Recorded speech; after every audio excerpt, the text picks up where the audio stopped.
Inquire Within. How's the band? Oh, yes. It's going good, as in it's just me right now, but I'm doing good. Hey, the stuff is really, really cool. Tell everybody really quick where they can go. Well, obviously on Stellar, but where can everybody go and watch your videos and listen to your music?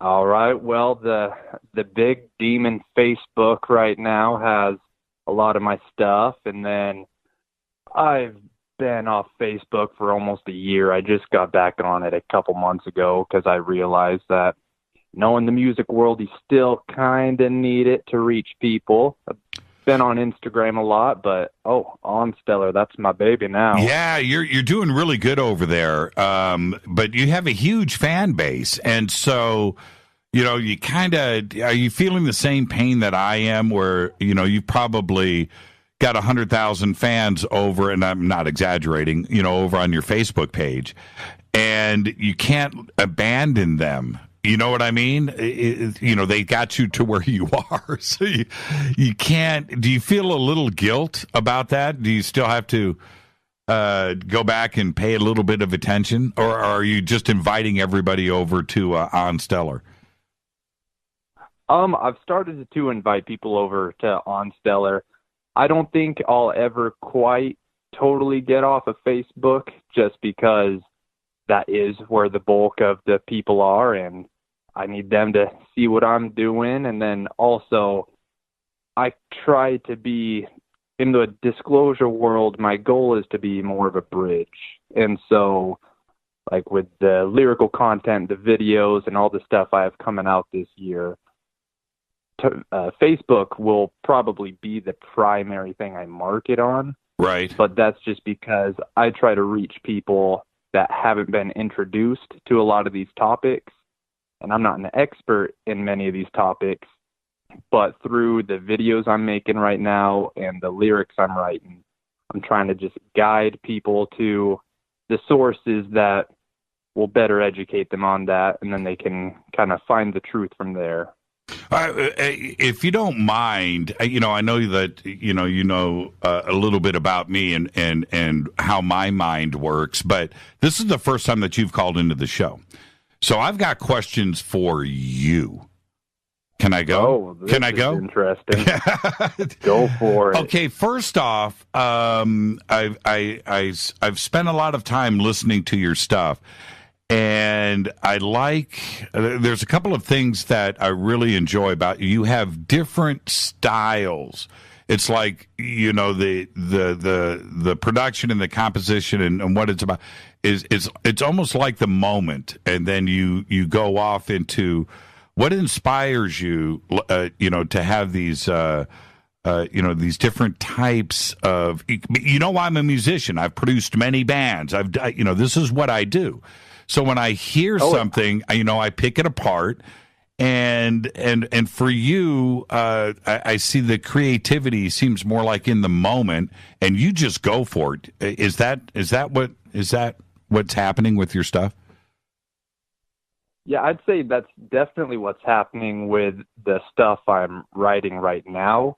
For that first album, the stuff that you've heard, that was the first musical thing I've done that wasn't straight brutal death metal. Right. I spent about 10 years doing nothing but the heaviest, most evil music I could possibly make. Right. And then I chilled out a bit, had some crazy life experiences, and came across stuff like you and Coast to Coast, David Wilcock, all that stuff. And I decided also musically to branch out. And so I had never tried singing regularly other than like the insane guttural stuff. Mm-hmm. And so for that first album, a lot of the inspiration and noise came from the musicians I worked with. I had people from Africa come and do drums. I had people from Spain do violin, and I think there was like people from 7 different countries came in to help me out with this. And so I just kind of had a rough idea of what I wanted and flowed from there.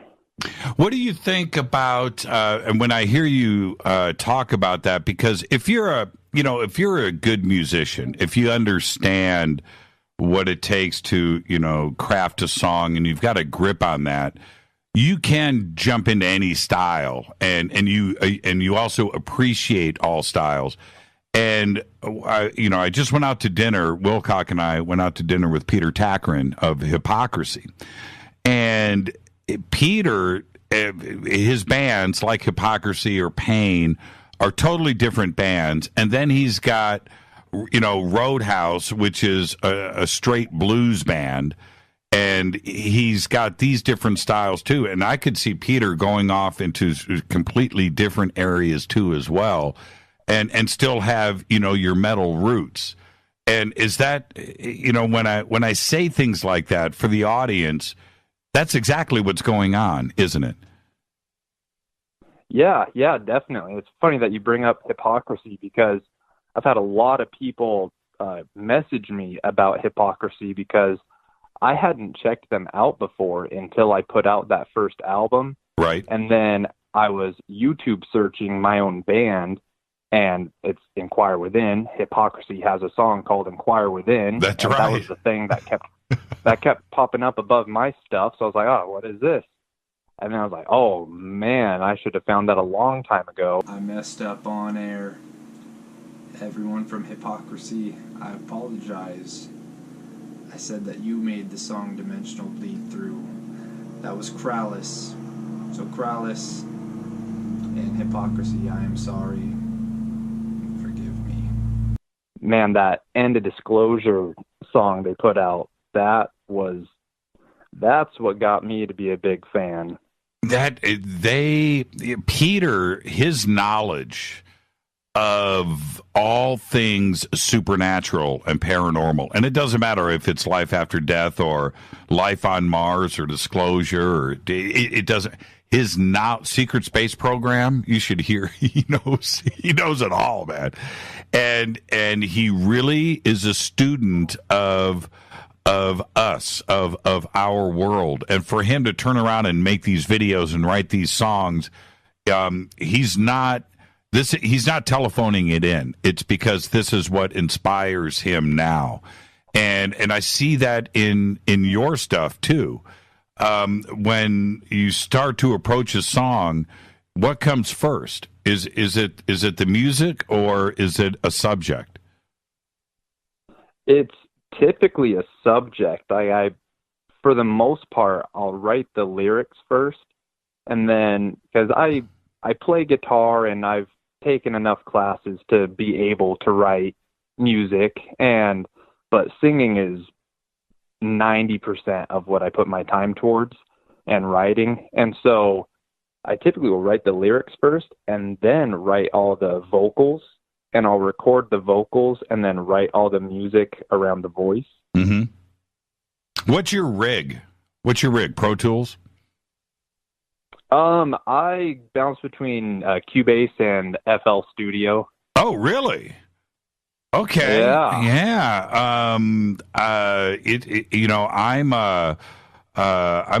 Adobe Audition guy, and I did Pro Tools forever with Rudy Sarzo in our studio over there that we had together, and the thought of dropping $10,000 every year or two on a Pro Tools rig, for the hardware and everything else, it was just like, man, and I got everything I needed out of Audition. And so, you're right. The software these days is getting so good that you can just run with what you're comfortable with. Oh yeah, definitely. I like Pro Tools. The only reason I ever wanted it is because I knew that's what everyone was using. But then I realized how much it cost and how much I can do with everything else nowadays. It's like that whole first album that was recorded basically in my bedroom, aside from the session musicians, and then a lot of them just recorded at their houses. And so nowadays you can get a full professional level sound out of your room. What was the life-changing event for you that started to get you to focus in on this community, the paranormal and the supernatural and everything that encompasses. Did you have a sighting? Did you get a visitation? What happened? What really got me into it was who does your artwork? he's a guy named Jorge Gutierrez. He did a lot of the artwork for like Suicide Silence, When's the Plague. That's how I found him. And so back in the old death metal band I was in, he was the only artist we went through, and I loved his work so much because, especially back then, it was very, very gory, brutal metal artwork. And simultaneously with me switching over towards the sort of lyrical content and image I'm going for right now, he did as well. And I started noticing his paintings were getting very kind of alien and stuff like that. And so I decided, like, oh man, I'm just sticking with you. You are permanently my artist, whether you like it or not. He is so talented, and you know, it's not only the content, but the color choices, you know, and he's so detail oriented. I really enjoy that type of artwork, and it is just so creative. And you're right, it's alien with a little well, you know, consciousness, but maybe a little Egypt thrown in. You know, there's a little bit of everything here, a little Mayan culture. It's really well done.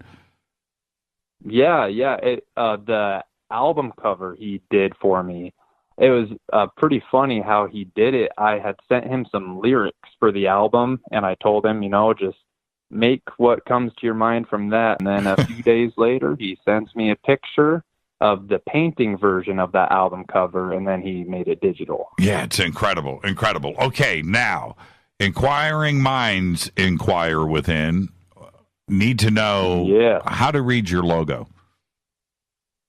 Oh, man, I get that a lot. I know you do. Okay, so I'm just going to say this. The CEO of On Stellar and I spent a day trying to figure it out, and we got nowhere.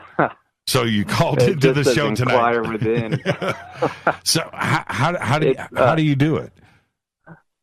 Well, I told Jorge, I was like, you know, the band name's Inquire Within. I would like there to be a flower of life kind of in there. And then I told him to style the font after Sanskrit. And so when he sent it back to me, it looks like it is written in Sanskrit. Now I can read it. So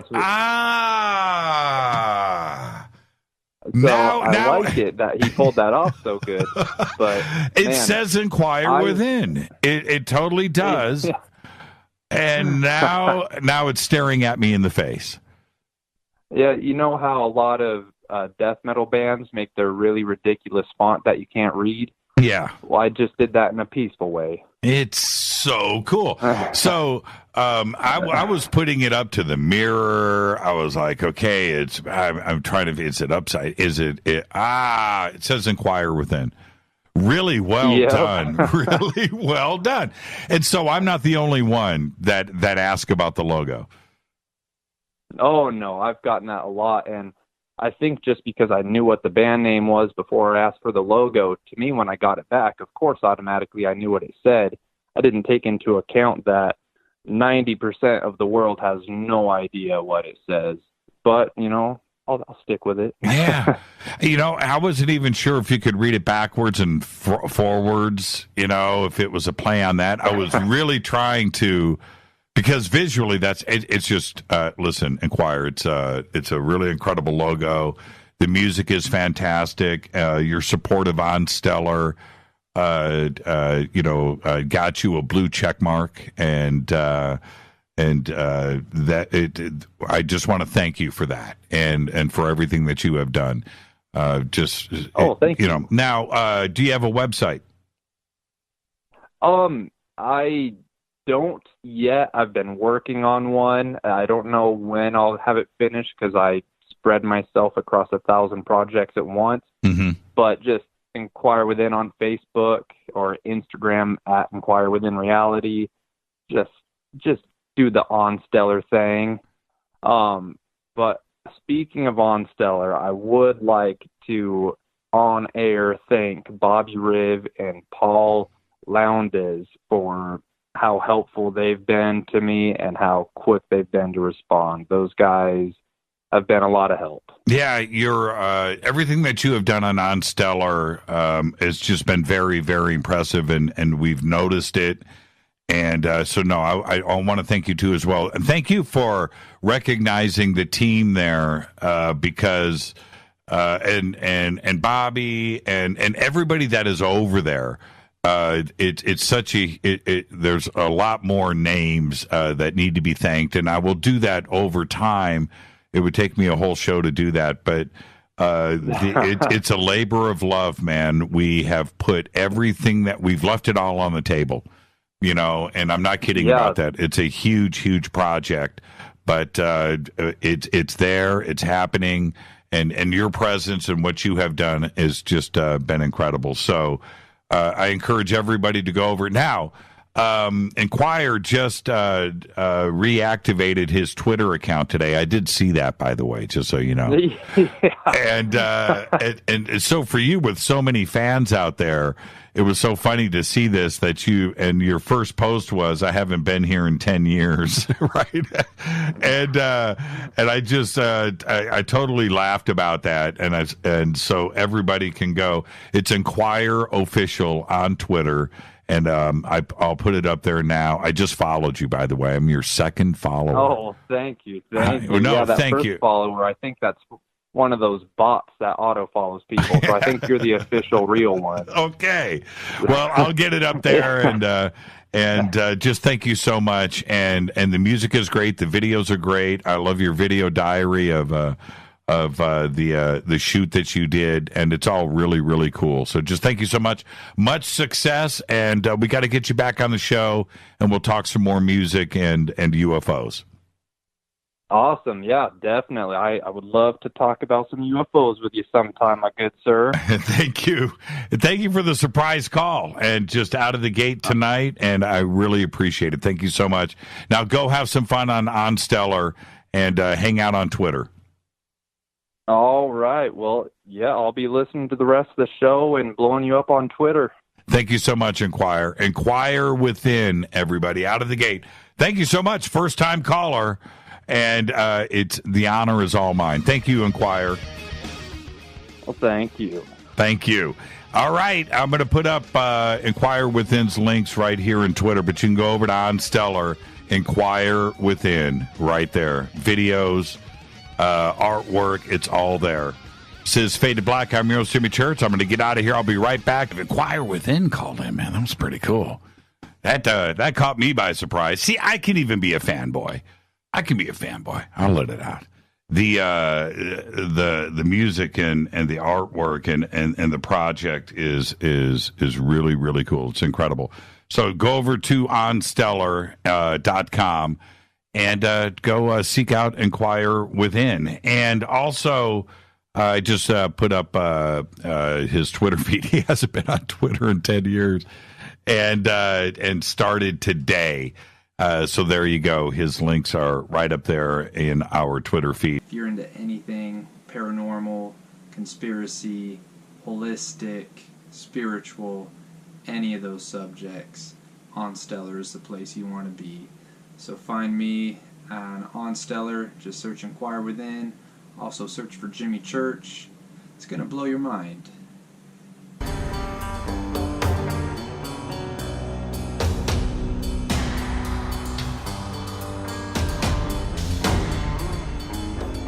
Don't let my neighbor's lawnmower ruin your meditation.